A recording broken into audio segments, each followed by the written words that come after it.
కొన్ని కుటుంబాల్లో బాధ్యత తీసుకునే వ్యక్తులు లేక ఆ కుటుంబాలు చెల్లాచెదురైపోయాయండి.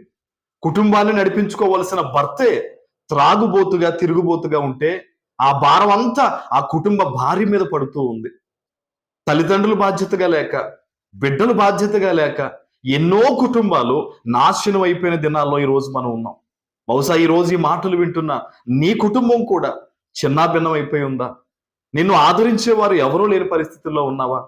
ఒంటరినైపోయి కుటుంబ భారాన్నంతని మోస్తూ దుఃఖిస్తూ ఉన్నావా? ఈరోజు నీతో మాట్లాడుతున్నాడు దేవుడు. నిన్ను ఆదరించడానికి ఆయన సిద్ధంగా ఉన్నాడు.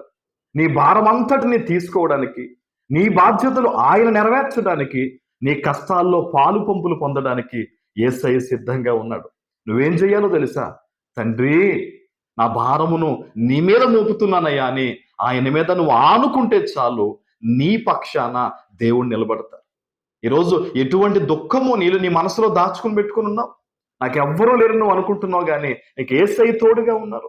నువ్వు బాధపడొద్దు, ఆయన మీద ఆనుకో. నువ్వు ప్రార్థన చేయి. నువ్వు చేసే ప్రార్థన నీ పరిస్థితిని మారుస్తుంది ఈరోజు.